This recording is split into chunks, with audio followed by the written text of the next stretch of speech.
Okay, let's see if we can use these techniques to identify the topics of these sources. Why don't we start with this Kershaw piece? Well, you click on this thing, and what's the first thing that you notice? You got a picture of a face or faces.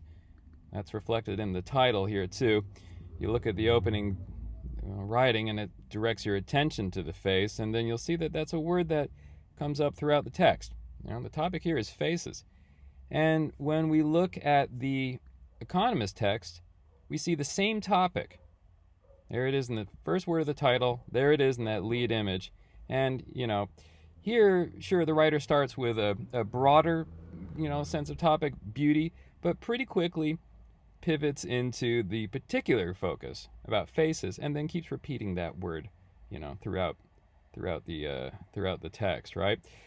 So same topic. What these texts have are different main ideas, right? Here we're get a main idea about whether computers can kind of add up your facial features to give you a score, and here we're getting something more at bone structure and behavior and things like that, right? But even when we say look at a different type of text, like this long scientific thing here, we see that the same techniques apply, right? When you look here at the title, you get another mention of faces.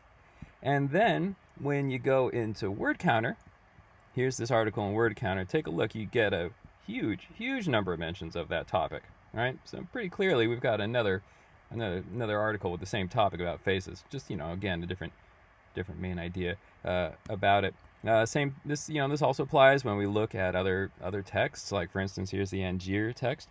Well, take a look at the title. Cute. There's an image that kind of makes you think about cuteness, right? Isn't that cute, that picture?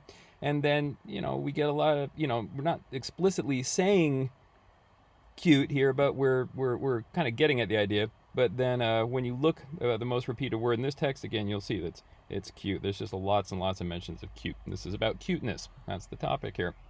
And, we'll see that this technique isn't limited to traditional written media, right? So take a look at a TED Talk and notice what the very first thing that the speaker says is.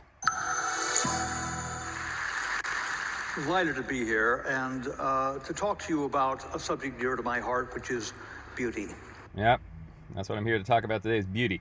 And if you look at the transcript, you'll also see that it's the most repeated word. It just keeps coming up again and again and again, right? We can even look at something like, say, a PowerPoint, right? Which is really just a lot of, like something you'd see in an Evolutionary Psychology 101 class. We've got lots of images with, not as much text and mostly bullet points. But if you copy and paste the whole thing and you run it through Word Counter, well, what do you see? You'll see these words are repeated. Men and women, a lot, but in particular, we're looking at mates and attractiveness, right? These words together give us a sense of what the topic is. Attractive men and women in terms of mates, all right? And, if you look at this last one, the Gwant piece, same thing. You try to run it through Word Counter. What do we get? Well, here we see that there's lots and lots of mention of attractiveness in avatars. And this is what this is really about, in a virtual world, these avatars that we choose